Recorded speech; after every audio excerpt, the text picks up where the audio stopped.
era otro continente. Ustedes saben que el Evangelio se empieza a propagar desde Jerusalén, pasa hacia Menor, y en Asia Menor surgen varias comunidades, pero Tesalónica ya estaba en otro continente, había que pasar un mar, el mar Egeo, para ir al otro lado. Y Pablo hace eso junto con unos amigos y llega a una ciudad griega, una ciudad completamente distinta a las ciudades en Jerusalén. Y dice entonces, donde había una sinagoga de los judíos, a pesar que era ciudad griega, ahí se reunían los judíos. ¿Por qué había judíos allá en Europa? Porque los judíos estaban, recuerden ustedes, no tenían un país. Ellos estaban ocupados por otro imperio, que era el Imperio Romano. Entonces ellos también no estaban bien, buscaban, viajaban, se iban, eran perseguidos a veces. Y vivían entonces, estos vivían por allá, por Europa. Entonces Pablo los busca a ellos y va a su reunión y se mete ahí a la sinagoga. Y Pablo, como acostumbraba, dice, fue a ellos y por 3 días de reposo. ¿Cuántas semanas significa eso? 3 días de reposo. 3 semanas, ¿cierto? Sábado tras sábado, 3 sábados, estuvo ahí. O sea, 3 semanas. Discutió con estos judíos. ¿De qué creen ustedes que habló con ellos?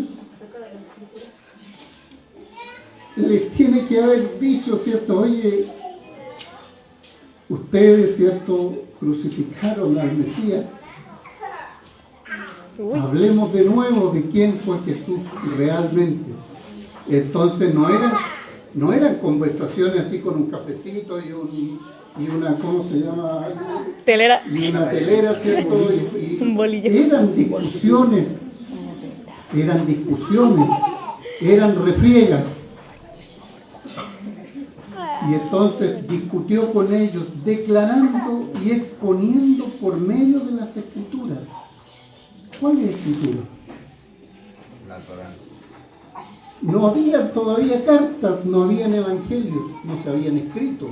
Mateo, Marcos, Lucas no estaban escritos. Así que ellos discutían sobre el Antiguo Testamento, la Torá, como dice el hermano, ¿cierto? Ahí estaba la ley, las profecías, los escritos que llamaban ellos, que eran los libros sapienciales que hablaban de la sabiduría, cómo vivir sabiamente. Pablo entonces discute con ellos porque ahí ya estaba explicado quién era el Mesías. Entonces Pablo va y les dice a ellos, miren, ustedes mataron a la persona equivocada. Ahí ya estaba escrito lo que era el Mesías. Y él discute con ellos entonces y les dice que era necesario que el Cristo padeciese y resucitase de los muertos y que Jesús, a quien yo os anuncio, decía él, es el Mesías. Ahí dice Cristo, pero es la misma palabra, ungido, Mesías. Así que reunía a Pablo la sinagoga, ¿cierto? Y les decía, mire, ustedes que conocen, dieron un paso en falso, un paso mal dado, mataron al Mesías. ¿Qué piensan ustedes que le decían los judíos? Gracias, Pablo, por aclararnos la película. Ven para acá, Pablo, tanto te queremos que nos dices la verdad. Dice, y algunos de ellos creyeron. Aquí ya vemos cuánto, unos 40, 50, bueno, unos 5, algunos creyeron.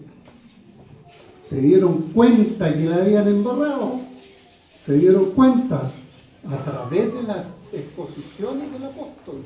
La iglesia se fundamenta en la enseñanza, no en otra cosa. No se fundamenta en el liderazgo fuerte, en el autoritarismo, ni en el legalismo. La iglesia se fundamenta en la enseñanza. Iglesia que no aprende, anda por cualquier lado. Y dice entonces, y algunos de ellos creyeron. Algunos. Fíjense, ¿qué más dice? Y se juntaron con Pablo y con Silas. ¿Quién más creyeron? Y de los griegos piadosos, gran número. Más griegos fueron los que creyeron que de los propios judíos. Para los griegos resultó llamativa esta enseñanza del apóstol y creyeron y se juntaron gran número y mujeres nobles, dice, no pocas. Así que, o en otras versiones dice muchas. Así que probablemente gran parte de las mujeres tuvieron esta empatía, este poder entender que lo que había pasado en Jerusalén había sido un sacrificio que no correspondía. Entonces los judíos que no creían, teniendo celos, tomaron consigo algunos ociosos, hombres malos, y juntaron una turba, alborotaron todo Huastepec, la ciudad, y asaltaron la casa de Jasón, que había recibido a Pablo. Se metieron, agarraron a Pablo, procuraron sacarlos del pueblo. ¿Qué hizo el apóstol? Se escondió. Dijo, aquí hay que hacer algo. Ni loco. Se escondió y dice, no hallándoles, trajeron al dueño de casa. ¿Quién pagó los platos rotos? El dueño de casa. El que traslada en los autos a los pastores, el que prepara las cosas, el que no tiene pito, ese pagó los platos rotos. El que crea que venir a la iglesia, que estar en la iglesia es fácil, o equivocó el camino. La iglesia no es para personas que vengan aquí que no tengan otras cosas que hacer. Jasón, que había recibido a Pablo, dice, no hallándolo, trajeron a Jasón ni a algunos hermanos. ¿Ante quién? Ante las autoridades de la ciudad. O sea, ¿cuáles son las autoridades aquí en Huastepec? ¿Quiénes son las autoridades? La policía. El Ministerio Público. Pescaron a Jasón y lo llevaron ahí a la oficina del Ministerio Público, gritando. Estos judíos no eran gente así de fácil carácter. Ellos hablaban el hebreo, ¿cierto? Y el hebreo se habla gritadito. Imagínense ustedes gritando. ¿Qué es lo que le dicen estos judíos? ¿Qué le dijeron a las autoridades? Estos que están aquí trastornan el mundo entero y han venido aquí a trastornarnos también a nosotros. Lo que más le ha costado a la iglesia a través de los siglos es la relación de la iglesia con el mundo. ¿Cómo se debe relacionar la iglesia con el mundo? Aquí Pablo dice que en Chile se dice dejar la escoba, es algo así como trastornar las cosas. ¿Qué significa trastornar? Es poner las cosas al otro lado, es moverle el piso, es sacudir la cultura. Patear el gallinero. Es decirle a una persona que está viviendo feliz, mira, tú estás viviendo bien, pero estás viviendo bien porque has robado, Patear el gallinero. porque no has actuado bien, te has enriquecido ilícitamente. Esas personas no quieren escuchar el Evangelio porque el Evangelio les mueve la tarima. Patear el gallinero es aquí. Patear el gallinero. Eso es aquí. Eso hizo el Evangelio en esa ciudad. Le pateó el gallinero. Porque hay personas que piensan que pueden vivir bien, pero esa manera de vivir no refleja la voluntad de Dios. No la refleja. Y Pablo entonces trastorna, junto con estas 3-4 personas, trastorna la situación de vida. El Evangelio, querido hermano, el Evangelio real, siempre me va a confrontar en mi vida interior. Me va a decir, oye, ¿tú cómo estás viviendo? ¿A qué hora te levantas? ¿A qué hora te acuestas? ¿Qué es lo que sigue tu corazón? ¿A qué le dedicas tiempo? ¿En qué se te está yendo la vida? ¿Cómo te gana la vida?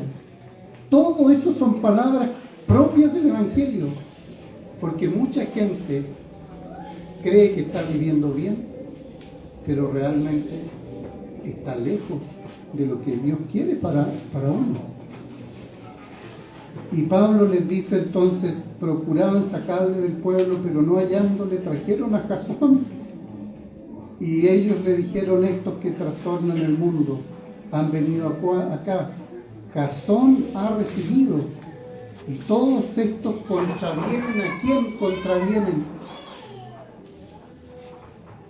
Al imperio.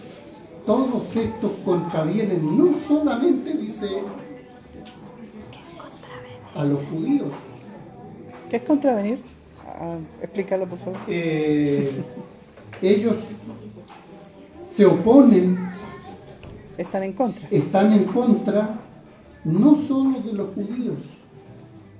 Entonces lo acusan a Pablo y le dice, estos están también contra el propio César, el propio imperio.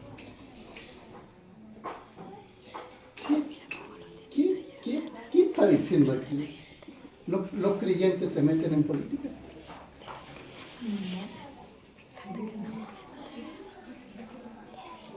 Pero este es un problema político. ¿Se fijan que es difícil la relación entre el Evangelio y la cultura? Pero, cuidado, nosotros estuvimos ahí en Huastepec, en el balneario de Huastepec. Usted cruza la calle y al otro lado ahí está el ex convento Santo Domingo. Una maravilla, pudimos pasear ahí con Jaime, con Cecilia, conocer ese...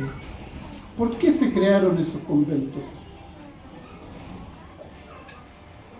Fue una manera de entender qué tenía que hacer la iglesia. Y la iglesia en esos años, imagínense, 1530, 1520, hace más de 500, 600 años atrás, está parada esa cosa ahí, 600 años. Bueno, en ese tiempo la iglesia entendía que tenía que encerrarse, que tenía que mantener los textos y tenía que vivir alejado de todo el mundo. Entonces, ¿dónde estaba la iglesia? Escondida. Y esa fue una manera de entender la relación con el mundo. Pero Pablo no construyó ningún convento, ni se fue a esconder a ninguna parte. Él dijo que Jesús era el Señor. Amén. Y cuando la iglesia, en cualquier cultura, en cualquier lugar, cualquier época, dice que Jesús es el Señor, toda la cultura se ve complicada con eso. Amén. Y eso hay que entenderlo bien. Era al emperador. Y resulta que Pablo le dice a Jesús, también le dice en la palabra que se usaba la palabra rey, pero esa palabra se usaba solo para el emperador. Y Pablo sale diciendo, mire, Jesús es el verdadero Kyrios. Esa expresión, queridos hermanos, es una expresión política. Querámoslo o no, nosotros podemos revolcarnos, decir lo que queramos, pero es una expresión que va más allá de la iglesia. Por eso que esa expresión trastorna al mundo, trastorna la vida de la gente, Porque la gente dice, mira, el que yo realmente le debo pleitesía no es al que está sentado allá como presidente del Senado, ni al que está allá como presidente del país, ni al emperador de todo esto. Yo al que le debo honor, al único, es a Jesús. Amén. El problema es que cuando usted dice eso, se mete en problemas políticos, quieran o no, como lo hizo Pablo, y por eso lo van a perseguir. Hay cristianos que viven la vida colados, nadie les dice nada, viven ahí tranquilitos. ¿Qué es lo que hace usted, hermano? Bueno, vivo en paz. Ya, ¿y qué más hace? Voy a la iglesia, ya, ¿y qué más? ¿Ha sufrido alguna vez por la causa? ¿Le ha pasado algo? ¿Alguien le ha dicho, oye, tú estás equivocado? ¿Alguien ha discutido con usted? Hay creyentes que no están tranquilos, muy confortados. Cuando uno dice que Jesús es el Señor, empiezan los problemas. Si usted lo dice aquí adentro de la iglesia y llenamos, ¿cierto?, esto de Señor, qué lindo es, pero otra cosa ir y decirle a mi jefe, ¿cierto?, mire, yo creo en el Señor. O decirle a mi profesor, mire, yo, con todo lo que tengo, yo creo en Dios. Si usted hace eso, igual se empieza a generar un problema. Y para Pablo eso significó que lo persiguieron. ¿Sabe cómo murió este apóstol? No murió de viejo. Jesús murió súper joven. Solamente 3 años le bastó para decir lo que tenía que decir. Y lo mataron injustamente, lo asesinaron. A Pablo y casi todos los apóstoles no murieron de viejo ni de enfermo, murieron perseguidos. Se dice que Pedro murió también crucificado y él dijo, yo no quiero morir como el maestro, y murió invertido. Se dice que Pablo fue decapitado por el emperador. En ese tiempo el emperador era Nerón. En el año 64 después de Cristo hubo un gran incendio en Roma. 3/4 partes de la ciudad se quemaron completas. Y el emperador de la época le echó la culpa a los creyentes, a los cristianos. Y ahí empezaron las persecuciones. Y este mismo Nerón manda a tomar preso a Pablo, que seguía con esto de que había un rey, lo mete preso en Roma. Y ahí él es decapitado. No lo dice el Nuevo Testamento, pero la tradición apostólica y los padres de la iglesia primitiva dicen que Pablo murió decapitado. Entonces, hermano, ¿qué esperamos nosotros de una comunidad? ¿Qué queremos hacer aquí en Huastepec? ¿Queremos hacernos construir templos? ¿Queremos hacernos ricos? ¿Queremos vivir en paz? ¿O queremos ser testigos del Señor? Amén. Ser testigo del Señor cuesta. Y la iglesia que quiera ser testigo del Señor tiene que tener una base, una enseñanza. Porque si no, el mundo se lo va a comer. Allá en Chile existe la expresión comer con zapatos. Es decir, eso quiere decir que el mundo se lo engulle. La iglesia, a veces los jóvenes, ¿cierto?, con tanta ansiedad y alegría, ¿cierto?, terminan su enseñanza preparatoria, ¿cierto?, y después se van a estudiar a la universidad, y gloria a Dios, ¿cierto?, y estudian, pero a los 2, 3 años, ¿qué pasó con el Evangelio?, uno pregunta, y algunos la carrera, los que estudiaron, se los dio vuelta, se los comió. Yo no estoy diciendo que no estudien, yo estudié, y aquí estoy de pastor. Amén. Así que se puede, pero hay que mantener el rumbo, hermanos. Si la iglesia, si la palabra no mora en el corazón, la iglesia se empieza a tumbar y a entrar en una serie de problemas. ¿Cómo termina esto? Y voy a terminar ahora. A los cuales Jasón dice, y todos contravienen los decretos del César diciendo que hay otro rey, Jesús. Y alborotaron al pueblo y a las autoridades de la ciudad, oyendo estas cosas, pero tenida fianza de Jasón. Este Jasón y su esposa y su familia fueron maravillosos, le pagaron la fianza a Pablo. Pero tenía fianza de Jasón y de los demás los soltaron. Y en esta oportunidad Pablo se escapó, pero ustedes saben que después igual el imperio le cayó encima. Y ahí no se salvó. Queridos hermanos, les deseo para esta iglesia que el Señor les vaya formando. Y la forma como la iglesia se edifica es en la palabra. Amén. Mientras la iglesia se mantiene fresca en la palabra y hay una enseñanza vitalizadora de la iglesia crece y va creciendo y se va renovando y va aprendiendo. La iglesia que empieza a hablar solamente de actividades y de cosas y de templos y empieza como a irse por el desvío. No es que no sea necesario un templo, se necesita organizarse. Tienen que nombrar un comité directivo, un tesorero, alguien. Ustedes tienen una organización, cuiden la organización. Si la organización se raspa, empiezan las dificultades. Mantenga la relación siempre en el Señor. Amén. Amén. Todas nuestras relaciones son en el Señor. Gloria a Dios. No son relaciones inmediatas. Todas nuestras relaciones son inmediatas. Son mediadas por el Señor. Oh. Todo. Siempre van a tener judíos con ustedes. ¿Quiénes van a ser los hermanos judíos?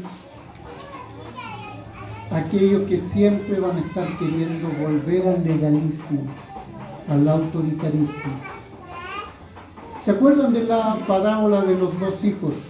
El hijo que se fue y el hijo que se quedó. Sí. ¿Se acuerdan de ellos? Eso, ¿cierto? Pero son dos hijos. ¿Quién es el hijo mayor? Judío. El que se quedó. Legalista. ¿Cómo era él? Siempre hablamos del otro, el que se fue. Era fiel. Pero el que se quedó era fiel, era obediente, pero Envidioso. se enojó. Se comparó. Pero tampoco entró al banquete que Ya. preparó el padre. ¡Ay! No pudo entrar. ¡Uy! Se quedó enojado. Su enojo fue a tal punto que no pudo concebir que el padre hubiese traído al hijo menor y hubiese además gastado el platal con la plata que le pertenecía a él, porque la herencia del padre se había... Él pagó, pero no quiso entrar. El judaísmo ciertamente persigue a la iglesia a través del tiempo, con hermanos que creen que a través de la ley, a través del celo religioso, la iglesia se construye. Wow. La iglesia se construye sobre el amor y Amén. sobre la gracia de Dios, Amén. no sobre la ley. Y la iglesia que confunde esas dos cosas normalmente echa el poder. No, pues si yo llevo más tiempo en esta iglesia, así que a mí me corresponde esto. Así sería lo que diría la ley. Y Jesús dice, mire, vamos a hacer una cosa, le vamos a pagar a los jornaleros, ¿cierto? Pero le vamos a pagar lo mismo al que llegó a las 6 que al que llegó al último. al último y le pagó lo mismo. Yo fui. Esa es la gracia de Dios. La iglesia no funciona sobre la base de la ley. A ver, ¿quién hizo más acá? Entonces a él le vamos a pasar más. La iglesia se fundamenta en el amor. Y el amor es capaz de recibir a cualquier persona. Ábranse al amor y la iglesia va a florecer. Que el Señor les bendiga, hermano. Que puedan prosperar, y si pasan 15 años más y volvemos con mis cosas, esperamos encontrarles fuertes y con la esperanza renovada. Me invito a ponerse en pie.